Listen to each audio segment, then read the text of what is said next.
Hello and welcome to today's European SharePoint Office 365 and Azure Community webinar. My name is Shane and I'm delighted to be joined by Vlad Katrianescu, SharePoint and Office 365 MVP, Product Evangelist at Valo Internet, who will be talking to you today about getting started with PowerShell for Office 365. Remember to join in the conversation about today's webinar on Twitter. Our Twitter handle is @EuropeanSP and our hashtag is ESPC18. Don't forget to check out the Resource Center. This is packed with the latest blogs, ebooks, webinars, and how-to videos.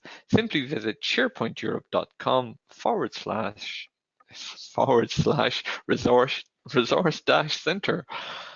Tough day. After the webinar, we will have a questions and answers session. Type any questions you have for Vlad in the question window. Some questions will be selected and answered at the end of the presentation.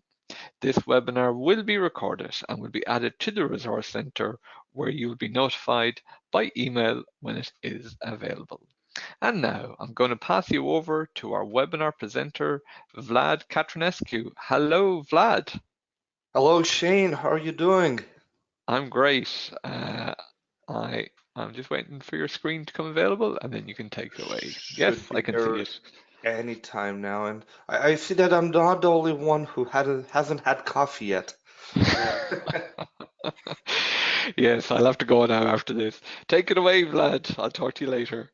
Sounds good. Hello, everybody. Good morning or good afternoon, depending on where you are in the world. And welcome to this webinar on getting started with PowerShell for Office 365. First of all, let me introduce myself really quick. My name is Vlad Katrinescu. I'm a SharePoint MVP since 2013 and a PowerShell MVP since 2018. I work as a product evangelist for a company called Valo Intranet, which is an intranet in a box product. If you're at the European SharePoint conference, we're going to be there, so feel free to join us at the booth. I also publish content, training content at Pluralsight. For those of you who don't know Pluralsight, it's an online on-demand training site. They have about 6,000 courses on everything you can do on a computer. And I'm also the author of two books. One of them is on SharePoint 2016, and the other one is really close to the subject that we're going to talk about today, and it's Essential PowerShell for Office 365. For those of you on Twitter, you can find me at Vlad Katrinescu. I know it's not really easy to spell, but luckily there's not that many Vlads doing SharePoint on Twitter, so I should be one of the first faces that pops up. And I also blog at absolute-sharepoint.com. So what are we going to talk about today? There's a few things I want to cover. We have about 1 hour. So the first thing I want to do is take a look at the different Office 365 admin tools and look at why is PowerShell an important tool to have in your 365 admin tool belt. We're then going to look at users and licensing, SharePoint Online, both the official module and the Office Dev PNP SharePoint module. We're going to have a quick look at that. We're going to look at Exchange Online as well, and we're going to finish off with your questions. As Shane said, if you guys have any questions, please don't hesitate to ask them in the chat. That's the reason why I'm here for, is to answer your guys' questions. So please don't hesitate to give us questions at the end. So let's get started with the Office 365 tools. There are four main tools that you can use to manage Office 365. The first and most popular one is the Office 365 Admin Center. The second one is the Admin app. We have PowerShell for 365. And lastly, we have the O365 Management APIs. Let's take a look at each one of them more in detail. The Office 365 Admin Center is a web-based portal that allows you to manage your tenant and everything that touches your users, Exchange, SharePoint, Skype for Business, Teams, and so on. As an Office 365 admin, this is probably the tool that you're most familiar with because it's meant to be a simple out-of-the-box solution for the admin that needs to manage 365. One of the reasons why a lot of people don't use it a lot of the time is because while it's easy to use, it doesn't contain a lot of the advanced functionality. So it's not because you don't see that option in the 365 Admin Center that it doesn't exist. Next up, we have the Office 365 Admin app. For those of you who never used it, the 365 Admin app allows the Office 365 administrator to stay connected with his or her Office 365 environment on the go. You can manage users, including resetting their password. You can view the help messages. You can quickly assign licenses. So it's really meant for small things for on the go. So that Jackie from HR that keeps forgetting their password, simply log in on their phone, reset their password, text it to them, and you're done. This really isn't a full management tool, and it's a tool that has the least options before the four that we will talk about today. The third tool, and the one that we'll focus on in this webinar, is PowerShell for Office 365. PowerShell is an incredibly powerful tool that, if you're not already using it and you're a systems admin, you'll need to make learning that a priority. If you're a 365 admin, it's even more important to know PowerShell in order to be able to automate tasks as well as get access to advanced functions. So, one of the to put that in more basic terms, when Microsoft releases some functionality, and I'll give you a really recent example that touches us all, hub sites. The only way to actually create a hub site is through PowerShell. You cannot yet, unless you're in preview, create or promote a site to a hub site by using the UI. Same thing for all of your site teaming if you want to create a company teams. The only way to do it is through PowerShell. Creating site actions, site designs, the same thing. A lot of the more advanced, and even I would say all the new functionality that gets released in Office 365 lately is always PowerShell first, and we get a UI version maybe later, a year later. So that's one reason why PowerShell has become the most important tool in the 365 admin toolbox. The last one, which we'll really not focus on today because it's mostly for the devs that break things rather than for us PowerShell people, is the management APIs, which really allows developers to create custom apps that sit on top of the Office 365 Admin Center. So to give you an example, let's say, let's take the example of the current Office 365 admin roles that we have. Let's say a company wants to create more or they want to customize their own. They could create their own application that uses the management APIs to have custom permission levels and things like that. So I hope that at least for now you see what the value of PowerShell for 365 is, and let's already start diving deeper in how do we actually do that PowerShell for Office 365. The first module that we're going to look at today is Azure Active Directory, which allows us to manage users and licenses.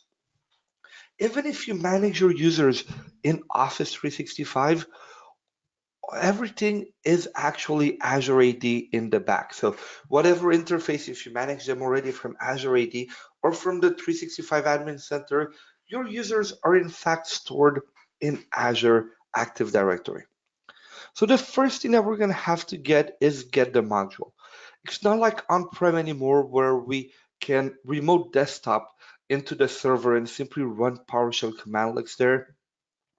We have to download the module and establish a remote connection.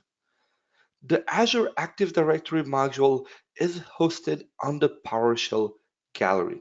For those of you who don't know, the PowerShell gallery is the central repository for PowerShell content from Microsoft as well as the community. To be able to download modules and install modules from there, you need to have PowerShell get.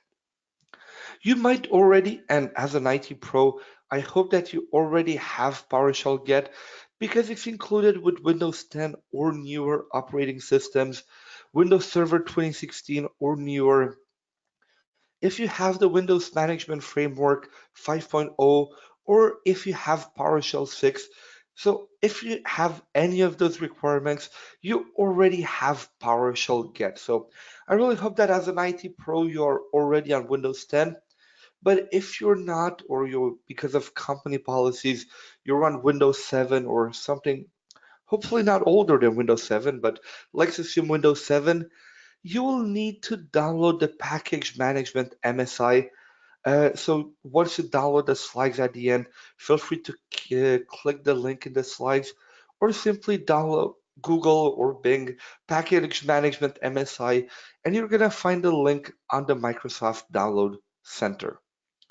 Once you have it, installing the module is really easy.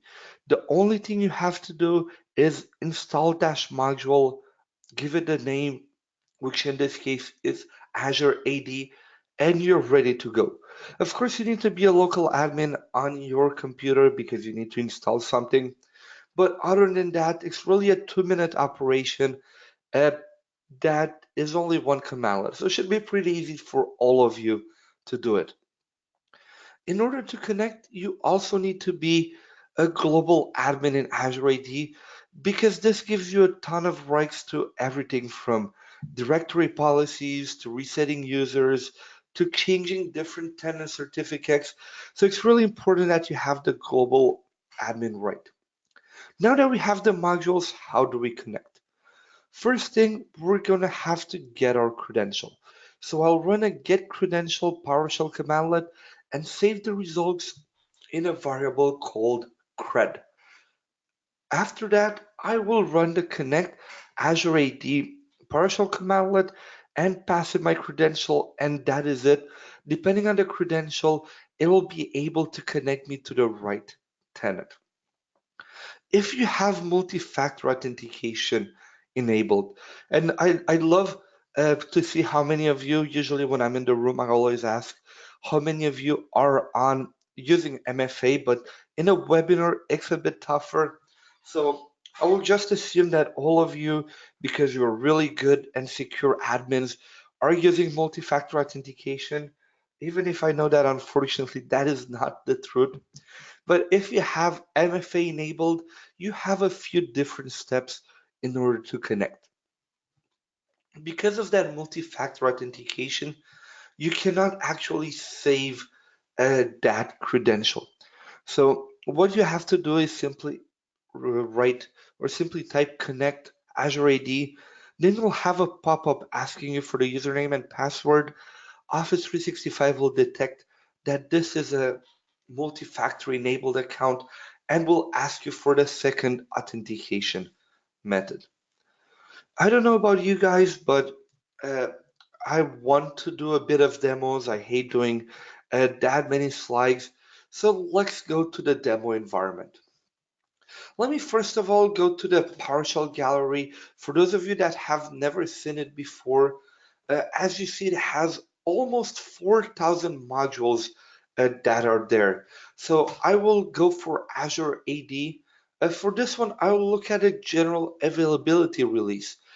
And as you see here, it gives me all of the information on the releases that happened, what are the different files that are downloaded, what are the different commandlets that are included with this specific module, as well as a bit of details if I go down here uh, about the release notes in the latest version. To install it, you see I have it here, install module dash name Azure AD. If you want to install it into Azure Automation, if you want to run scripts inside of Azure, you can directly deploy it from here to Azure Automation. And if not, if you want to use it later in an environment that doesn't have internet access. But believe me, um, sometimes people tell me that, oh, Vlad, our servers never had internet connection. So Can we download this offline and move it in a server with no internet access? And I tell them, yeah, for sure, but that worked well for on-prem. But now that you're managing the cloud, uh, if you don't have internet access, you cannot really connect to the cloud. So that's why this option for 365 modules doesn't really come useful often. So what I usually do is just install module name Azure AD. So I already have the modules here. So the first thing I will do is I will run my get credential. You see when I type it, it will create a pop-up for me asking me for my username and password. So I'll use my Vlad at globalmantics.org and give it my password. This pop-up, I always make a joke that this pop-up is really dumb because it will not validate what you do. Whatever you type in here, it'll say, yes, boss, uh, you're the best, credential has been saved. But it's not actually validated. The only way we're gonna know if we are connected is after I run the connect Azure AD, give it the credential parameter here, the cred variable that I just created.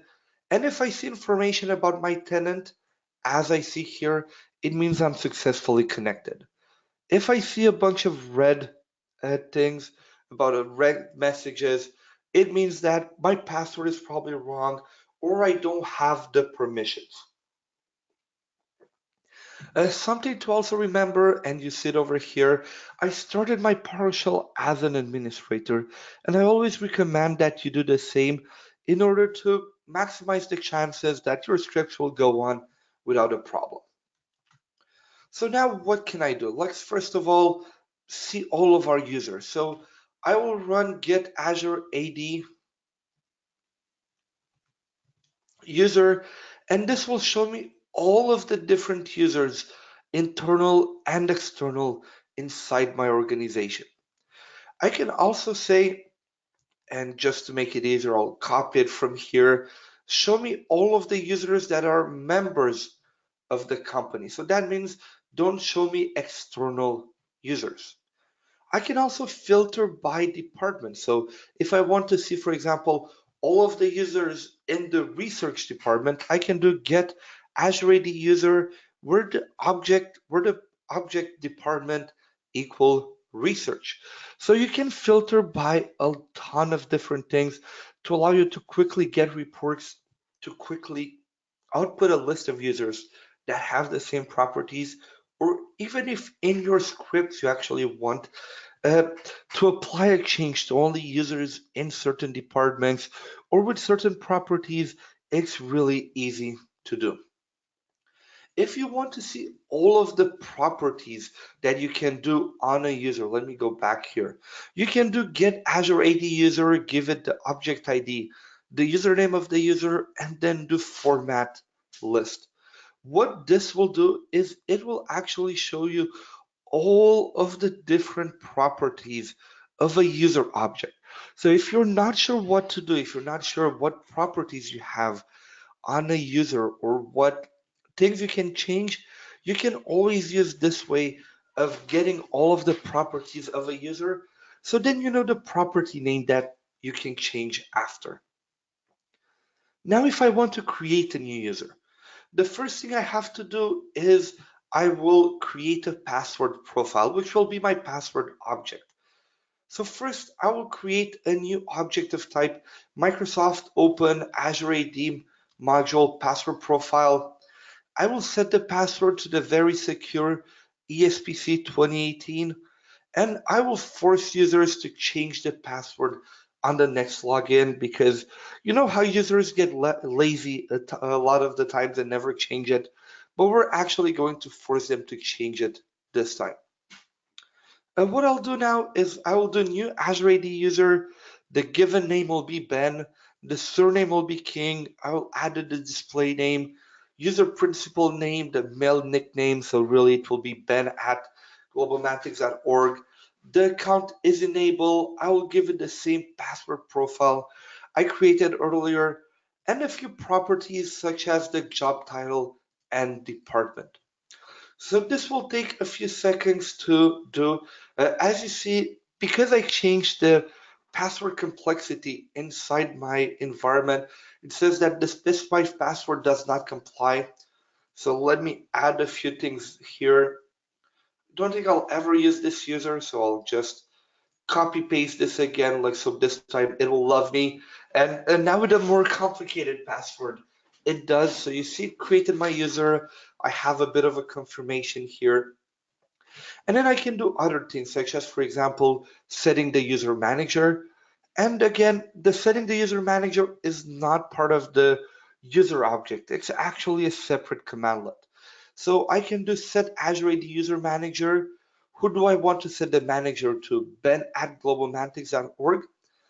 And then I really wanted to show you this because I wanted to show you some of the more weird stuff, like say in the Azure AD PowerShell module. Sometimes it doesn't like when you refer to a user by its user principal name. So for example, in the set Azure AD user manager, if I do ref object ID, and unless they changed it, which could happen as well. So if I would be a normal admin, I would say, okay, change the Azure uh, manager, the actual the Office 365 manager of Ben, and add Vlad as the manager. And you see that it actually doesn't work because it expects an ID. It doesn't expect a username. So not all of the time that you can use the user principal name as the identity of a user. So what I'll do is, because I need to give it the ID, I will get my Azure AD user Vlad at globalmatics.org, get the object ID out of it, and now it should work no problem.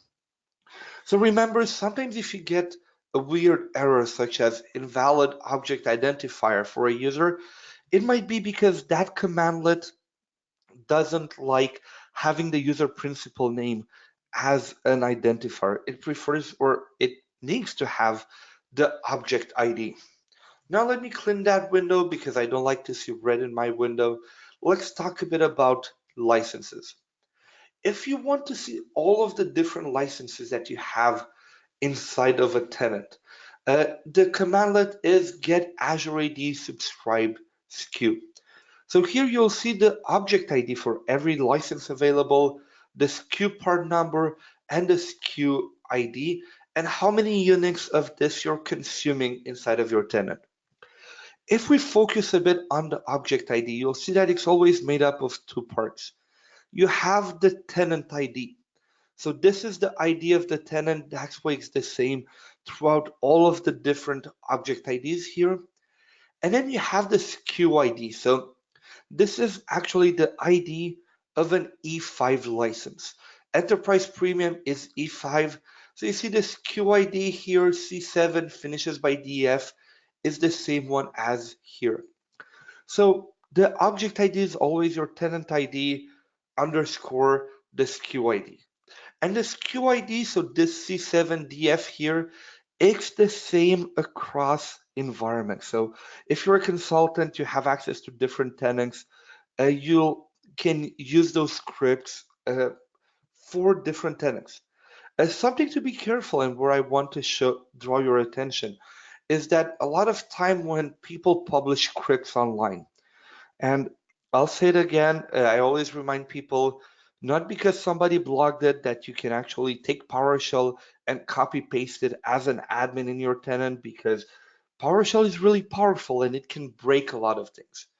But if you look at most scripts on the web, they actually use the enterprise pack example because the E3 license, the enterprise pack, is the most common license that we find in 365.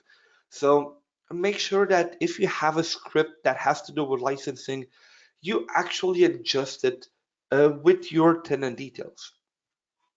Now, if I want to see more details, what I'll do is I will copy this. I will actually get the Azure AD subscribe SKU. I will get the object ID, SKU part number, consumed Unix, and I will also expand the property prepaid Unix. So what this gives me, this allows me to see how many licenses am I actually paying for in Office 365? So you see right now, as part of my O365 plan, I'm paying for 50 licenses, but I'm only using 3. So Microsoft really loves me right now. For this one, which is Power Apps Individual, this is the free one. You see, I'm only using one, sorry. For the Enterprise Pack, for the E3 one, I'm paying for 25 and I'm only using 9. So this will allow you to have an idea of how many licenses you have available in 365. This is very useful, like say, as you're coming to the summer season and you're about to hire about 30, 40 interns. You can already take a look at your licensing status and be like, hey, do I have enough licenses for everybody that will join us in the next few weeks? Because sometimes buying licenses, it has to go to a process, it has to go to your negotiating or your a different department, and that can take weeks for it to happen.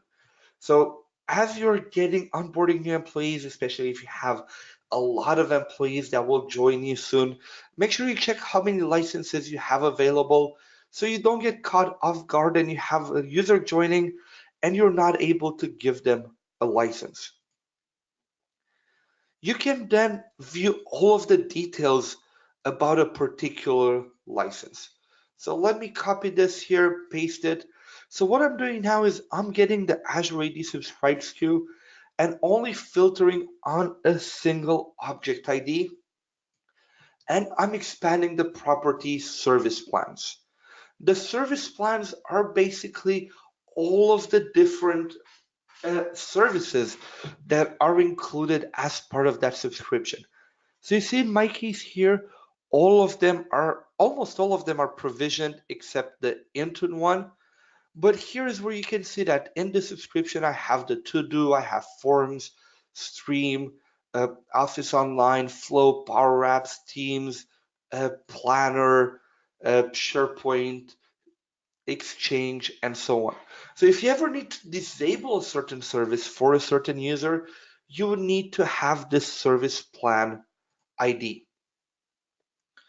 If you want to assign a license to the user, earlier on, we have created our user Ben. So if I look at my user Ben, where's my active users, let me look for Ben King, you'll see that even if the user is created, no product licenses have been assigned. So this user still cannot use Office 365. If I want to assign a license, the first thing I have to do is I have to set the usage location. So we need to tell Office 365 where will this user be using Office 365 from. So let me copy this into the PowerShell. Then I need to create 2 new objects. And this can get a bit complicated because it's really made to be flexible. So it can be really confusing sometimes. The first thing I will create is I will create a new object of type Microsoft Open Azure AD module assigned license and save it in a variable called SKU. I will then say that the SKU ID for this specific license is my 6FD2C87 one. So if we go back higher here, my 6F is the E3 license. I will then create another object of type Microsoft Open Azure AD module assigned licenses with an S over here that you see.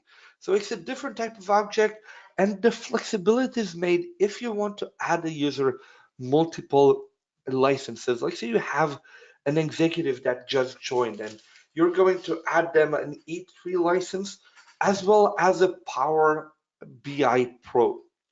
So it will allow you to have multiple license objects and at the end, add them into the licenses object. It allows you to add multiple licenses to a user at the same time. But right now I only have one, so I will use the add licenses property and give it the SKU object that I just created earlier. So let me copy paste this, only this part, paste it in here. And the last thing I will do is set Azure AD user license, my object ID, and the license object that I just created with an S. If not, it's not going to work. Now let's refresh. Usually it actually applies almost instantly, but it can take a few seconds for it to appear in the UI. So, uh, so again, when you usually do your day-to-day job, 30 seconds is not that long of a time. But when you have people watching the screen on a webinar, refreshing for 30 seconds can be a really long time. What I'll do meanwhile is let me go to licenses. If you want to remove a license from a user, you can also do that. You have a remove licenses method that you can use if you want to remove licenses for a user. Let's say you can also add and remove licenses at the same time. Let's say, sorry, your company is moving from Office 365 Business Essentials to an E1 license.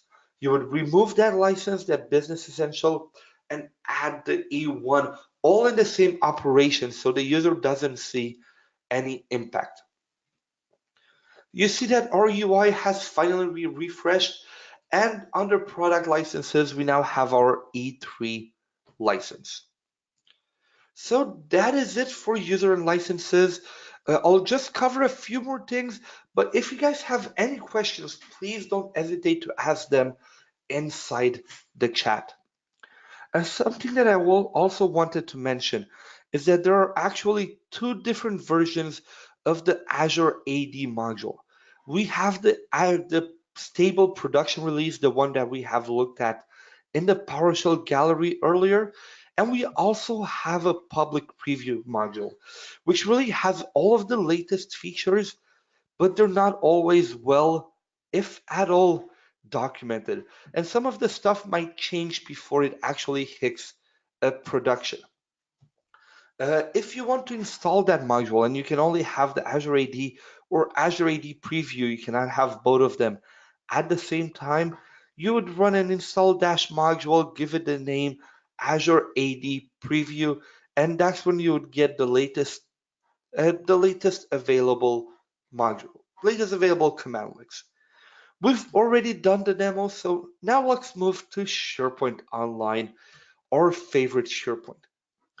The SharePoint Online module is hosted, traditionally it was hosted on the Microsoft Download Center, but actually last month in September, they announced that it's now also in the PowerShell gallery. So if you have it from the Download Center, what I usually tell people to do is to actually uninstall it from the control panel and keep installing it from the PowerShell gallery now, because every time you want to update it, the only thing you have to do is update dash module, name the SharePoint module, and you are up to date. In order to connect to SharePoint Online, you of course need to be a SharePoint Online administrator, and you need to have the URL of the SharePoint Online Admin Center, which is https name of the organization admin.sharepoint.com. To connect, you need to get that credential again, and then run the connect SPO service PowerShell commandlet. Give it a URL, which is https your SharePoint Online Admin Center.sharepoint.com. And you see in my case here, in my environment, it will be globalmanticsorg-admin.sharepoint.com and give it the credential. If you have multi-factor authentication,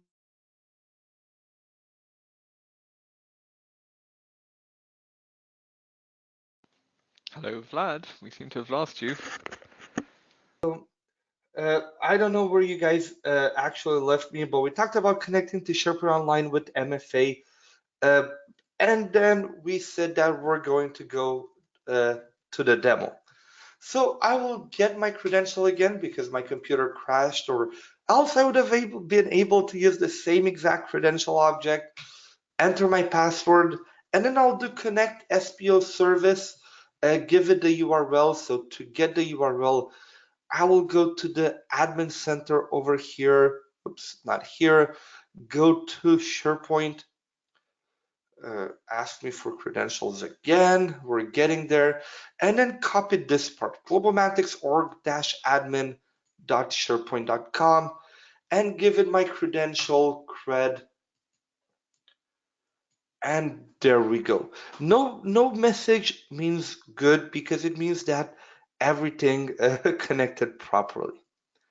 Uh, what can we do? So first of all, what I can do is I can view all of my sites. So get SPO site will show me all of the different site collections inside of my tenant.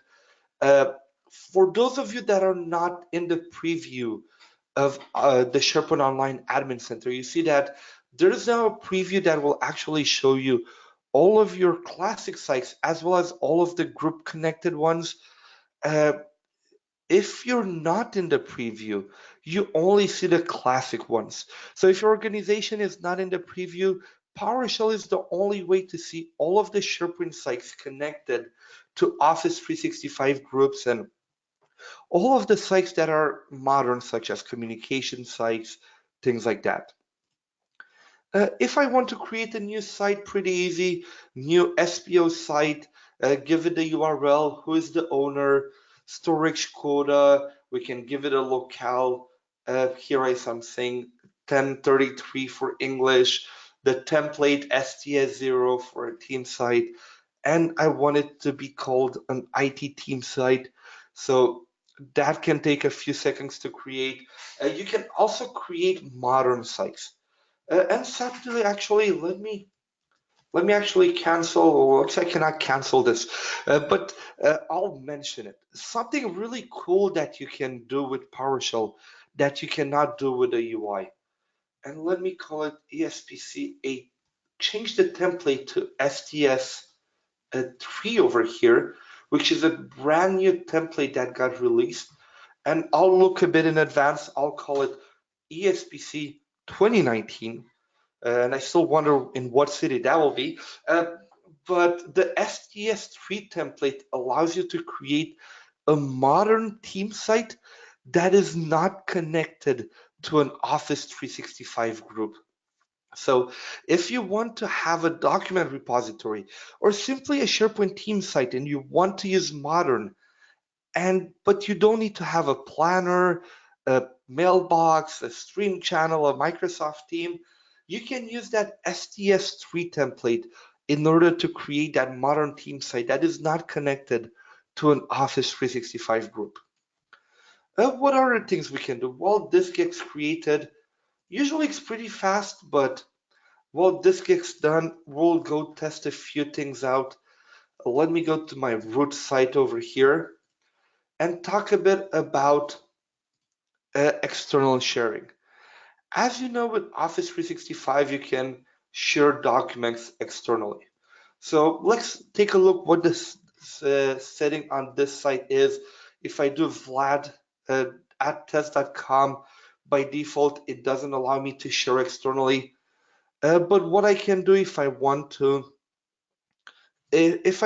change that, I can say, okay, get SPO site, save that site into a variable, and I can say set SPO site, give it that site collection, and make the sharing capability external user sharing only. So what this allows me to do, it allows me to have a share with external users that are authenticated. So it doesn't allow me to actually do sharing with anonymous users. While that gets done, let me go to the site that we have just created earlier. You'll see it's a modern team site, but it doesn't have all of the different things. It doesn't have the planner. It doesn't have all of the other things that come with an Office 365 group. Ooh, so this is done. Let me go back to SharePoint over here and try it out. Now, if I click on share and I do Vlad at test.com, it should allow me to share. It just gives me a little warning saying that, hey, be careful, Vlad at test.com is outside your organization. There are four different options actually that you can set. Disabled, which doesn't allow you to share outside your organization. External user sharing only, which only allows sharing for people that are authenticated. External user and guest sharing, which allows you to have to see users share with people that are authenticated, as well as people that are anonymous. So it allows users to create anonymous links, and also existing external user sharing only. So only external people that are inside your Azure Active Directory. So if you have Azure B2B or things like that, you can limit it to those users. And then you can, of course, use those properties to also filter. So if I want to see all of the different site collections that are enabled for external users and guest sharing, I could do get SPO site where sharing capability is external users and guest sharing and show me the URL. So this way I know all of the different sites that are shared externally. I can also view all of the different groups and members inside a certain site collection. So if I want to do reporting on users, reporting on permissions, I can use a mix of the get SPO site group PowerShell commandlet as well as the expand users property. So this way you see in this site collection, and just wait for it to finish, I have a few groups such as, let me know, look at some of the ones that were more familiar. Team site members, where I can see all of the different members. Team site owners, where I can see all of the URLs of the different, all of the usernames of the different members inside that group. So by using those two different commandlets, you're actually able to do a lot of nice reporting, find out where a user has access inside Office 365. Another cool commandlet that I will show you is the set SPO browser idle signout. So if you want to say, and this is actually a pretty new setting, it's been in preview for a while, but now it's general availability. You can say that after a moment of inactivity, and you can set the number of minutes here, sign out people. So this way, if somebody is on a public computer somewhere and they forget to sign out from Office 365, it will do it automatically. Even if it has SharePoint Online SPO in the name, it actually will sign you out of all Office 365. So now I see we have 15 minutes left. We had a bit of a delay because of my power outage problem. So what I will do is I will go directly to the Exchange Online module. To connect to the Exchange Online module, you need to be an Exchange Online administrator. And if you don't have multi-factor authentication, that is about it. You don't need to actually download the module for it because every time we connect, we open a remote PS session on the Exchange servers in 365. So I'm doing new PS session, configuration name Microsoft Exchange, connection URI, which is the same for 99% of you, except in a few cases, which I'll cover in just a few seconds. Give it the credential, authentication, allow redirection, and then I'll import that PowerShell session in my current session. The only reason when that connection URI is different is if you have Office 365 operated by 21 VNet in China, or if you're in Office 365 Germany, which, given this is a webinar for the European SharePoint Conference, there might be a lot of you that are on Office 365 Germany, but I think Microsoft has announced that slowly they're not adding anything in that tenant anymore, and they're encouraging people to go to the real public cloud. But if you're in the Germany cloud, you're gonna have to use this URL. Uh, the Exchange Online one is really different if you have multi-factor authentication. If you have MFA, you're actually going to need to download the Exchange Online PowerShell module, which is in the Exchange Admin Center under hybrid. And don't ask me why it's under hybrid, but it's there. and then you have the option to download it by clicking the configure button. Something really important and something that I wasted too much time debugging is you need to use Internet Explorer when you do that download, or else it will not work. If you use Chrome, Edge, or any other browser, you'll have this beautiful error that you see on the screen right now with a lot of details. As you see, application cannot be started, contact the application vendor. Yeah, thank you very much, Microsoft, for the detailed error. But yeah, if you see this, it's because it's a click once application. So that's why it fails with other browsers. But for me, which I'm always in Chrome, it probably made me lose a few hairs while trying to figure out what was happening. Once you have that module to connect with MFA, we have a brand new commandlet called connect XEO PS session, and we give it the user principal name. If you are connecting to Office 365 Germany with multi-factor authentication, you also need to give it the connection URI and the Azure AD authorization endpoint URI parameters for it to work. So now let's connect and let's take a look at a few commandlets. So the first thing I will do is I will copy paste this, which will actually download the most up-to-date module, as well as uh, add a temporary module, this temporary module in my current PowerShell window. As you see, it has about 700 commandlets that we have available to use. So there's quite a few things available for us in Exchange Online. So let me move this around here. I can, of course, view all of my different Exchange users that I want. So by using the get user commandlet, I can view the user principal name, recipient type, recipient details, and all of that. Are they a user mailbox? Are they a shared mailbox? And so on. I can create a new mail contact. So let me do ESPC questions here, ESPC. And for all of your different, so this way, I mean, every time somebody has a question about ESPC, they have it there. And I'll actually put Shane's email address in here. I'm sorry, Shane. But if you have a questions, people will be able to email ESPC questions, and it will all of it will get forwarded to Shane at SharePointEurope.com. And I can also add mail tips. For example, hey, be careful, Shane is external to the company, so do not send any confidential information such as your credit card number to that mail contact because it's an external email address.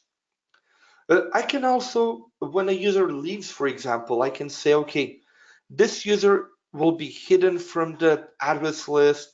I don't want to deliver new email to the mailbox and forward to somebody. And I want to set the forwarding address to vlad at globalmantics.org. This way, when a user leaves, all of their actual emails will be forwarded to somebody and will not fall in a unknown in a mailbox that is not monitored anymore. Other things that I can do, I can also set, for example, an out of office message. Again, if a user leaves the company or, uh, I mean, we don't want it to happen, but a user has an accident. And we want to let people that email that user know that, hey, Vlad will be out of the office for the next month or something. So please contact Jeff.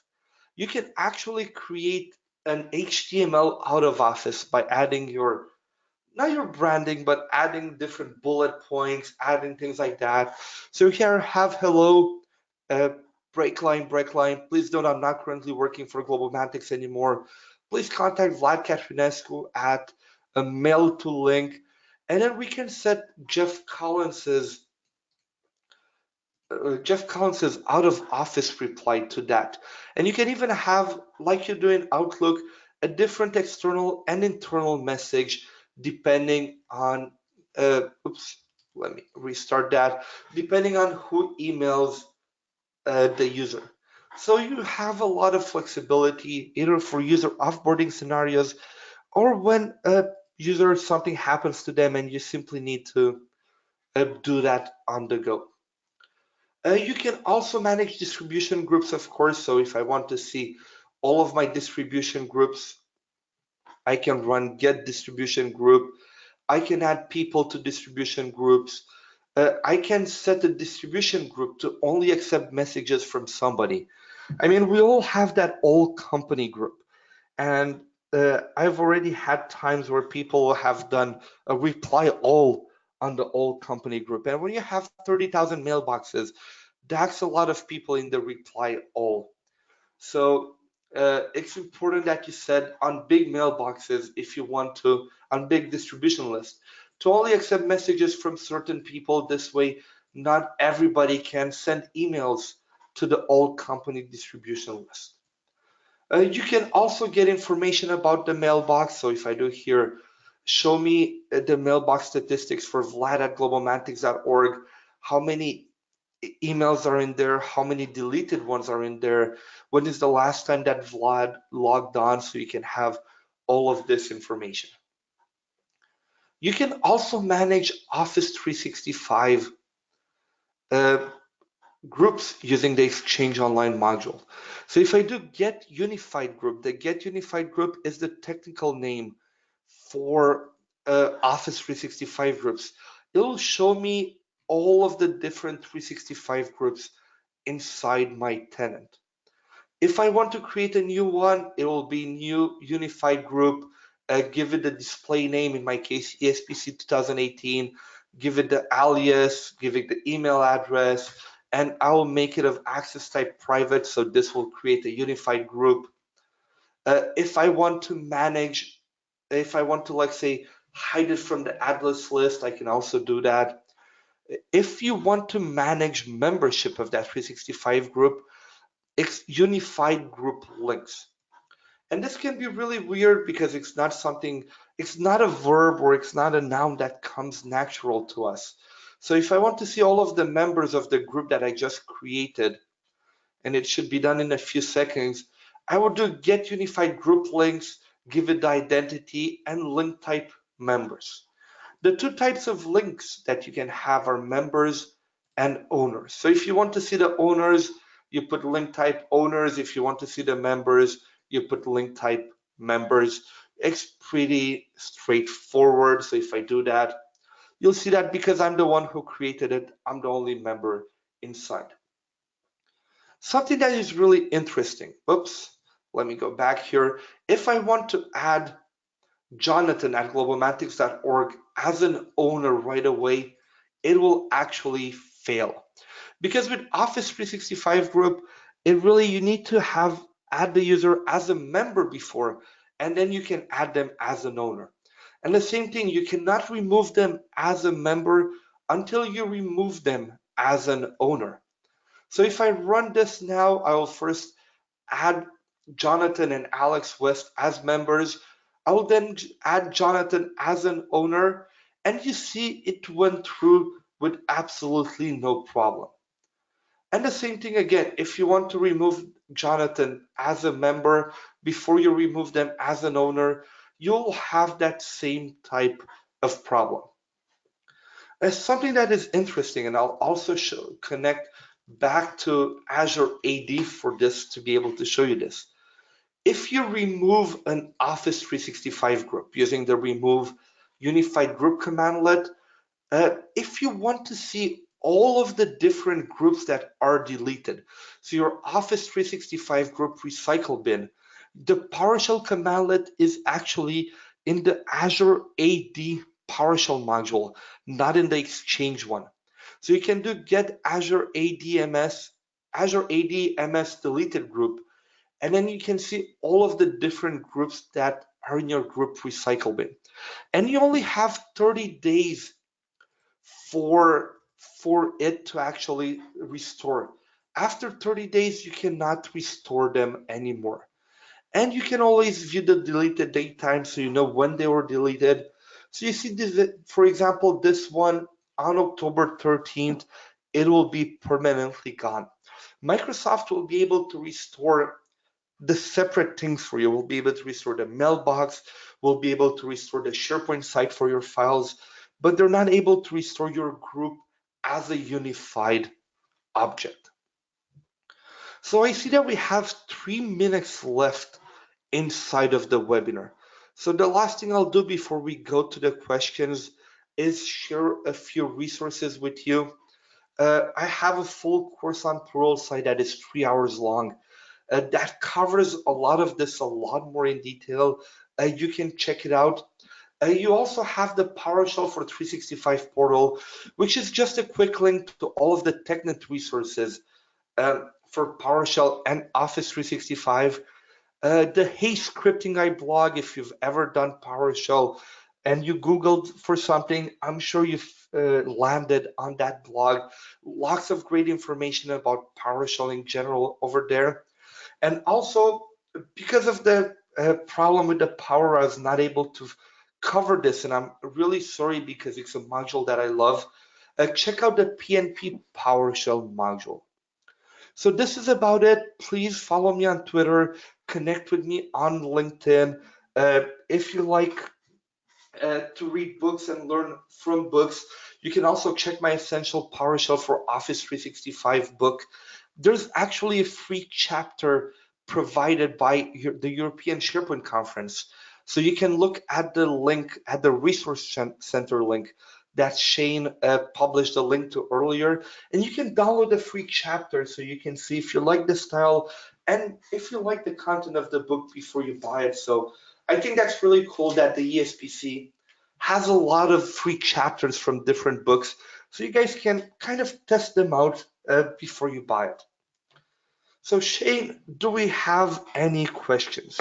Yes, we do. And Vlad, thank you so much. What a super presentation. I have actually had the honor of watching you live at previous conferences, and I must say, it really comes across even in the webinar, your enthusiasm and ability. So looking forward to seeing you again, Vlad, in a couple of weeks. First question, is it possible to use PowerShell against a tenant where they have both MFA and ADFS set up? Yes, it should be no problem using it. It should be absolutely no problem. Yeah, again, I've tried it in the past. It should be absolutely no problem. The only thing is you have to do is, of course, look at the MFA instructions that I shared some of them here. But other than that, it should not be any different from the normal command looks. Okay. Is there a way to get the real last login time of an Azure Active Directory user? That one is a tough one because a lot of people actually stay logged in. A lot of people, you don't have that login, that real login object happening all of the time. The way that I would look into it, if you really want to get the last action done by that user, I would leverage the unified audit log. The unified audit log is really the Office 365 component that has all of the information about what users are doing in 365. And you can actually use PowerShell. So if I remember correctly, you have the PowerShell command, let's search unified audit log, and then you can filter on that user.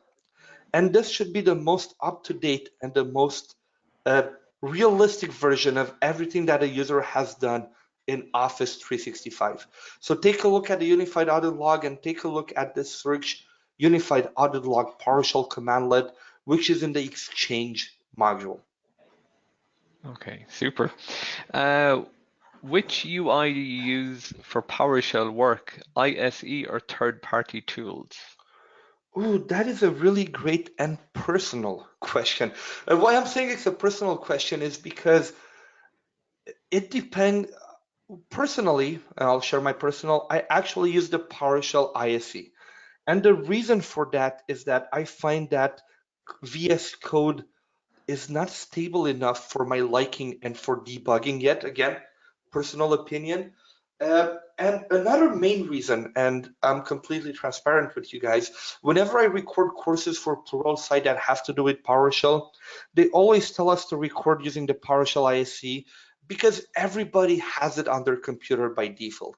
So this way, when other people, even at conferences, when other people that are maybe not as skilled as PowerShell, they see me use a tool, I wanted to make it as easy as possible for them to actually redo what I do at home. So PowerShell ISC, I would say, is my main one.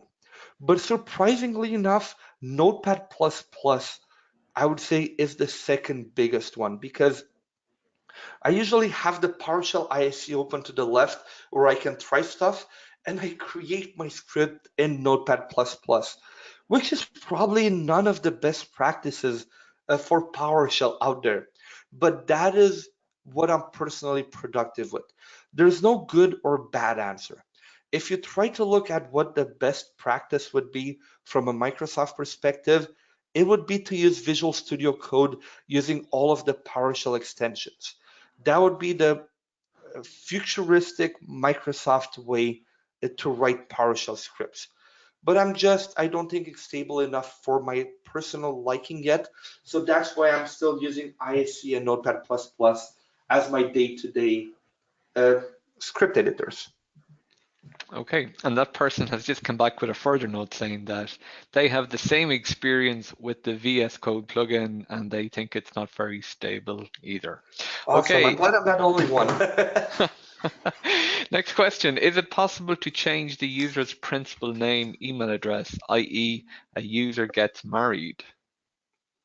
Yes, you should have no problem doing it using either PowerShell or the UI, depending on where that user was created. If you have an Azure on premises that syncs to Azure AD, you're going to have to do that using Azure on premises.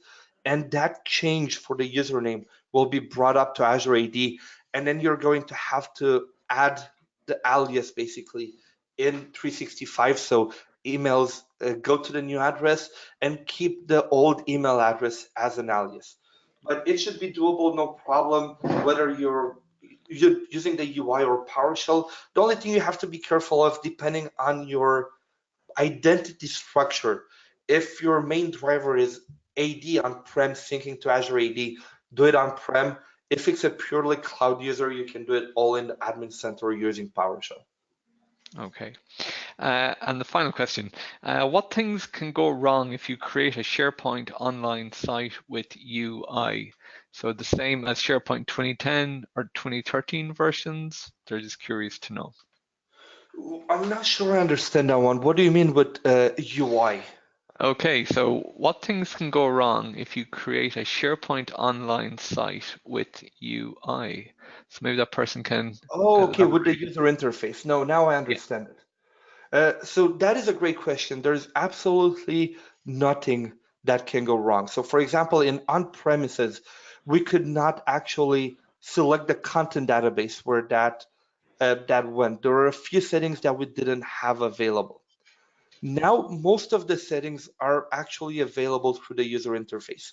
Of course, you have more of them in PowerShell, but all of those can be updated afterwards. So there's nothing that could go wrong. The only thing that you can do today, I mean, not the only thing, but only talking about the site creation process. The only thing that you cannot do in the user interface and at all is really create that STS3 template, that modern team site not connected to an Office 365 group. That is not available in the user interface at all. And something else is for Office 365 groups. And I didn't get into it in detail today, but I can maybe send you a link, Shane, and you can add it as part of the resources sure. afterwards. But you cannot create a truly private group, Office 365 group by using the user interface. Um, because some of the things, like for example, the member list, even if it's a private group, will still appear for everyone in the organization, even if they don't have access to that group. We don't have time right now to go into it in detail, but I will send the link to Shane, and Shane will add it as part of the resources at the end of the webinar. Absolutely. And there's more questions, Vlad, but unfortunately, I think we're out of time here on this How side as about you well. send So all of those to me by email and I will answer them after and you can include them. I have to run to the airport as well, but I'll answer them on my flight. And this way we're going to have all the answers as part of the research page afterwards. brilliant. That's brilliant. Vlad, thank you so much again. Really appreciate you giving up your time this morning and getting up early to join us for this webinar. Um, and yeah, as I said, really looking forward to meeting you again in Copenhagen. Awesome. Thank you very much for having me. Thank you very much, everyone, for staying on for the whole hour. And I'm really looking forward to seeing you, Shane, and everybody at the end uh, pretty soon, actually, in Copenhagen. Absolutely. Can't wait. Okay. Thank you very much, Vlad. Have a great. Um, oh, sorry, Vlad, I just cut you off too soon. Um, oh, and I did it again. Are you playing with my microphone, Shane? Sorry. I'm just saying, thank you very much and have a great day. Thank you. And thanks for putting my email in earlier. I'll set up a flow to ping you on Twitter every time I get an email in from that script. Um, okay, that is it for today, everybody. Thank you, a big thank you to Vlad Katrinescu for his absolutely fantastic webinar today. For further details on all upcoming webinars, visit our resource center for all previous webinars. Thank you all for joining us today and have a great afternoon wherever you are. Take care and goodbye.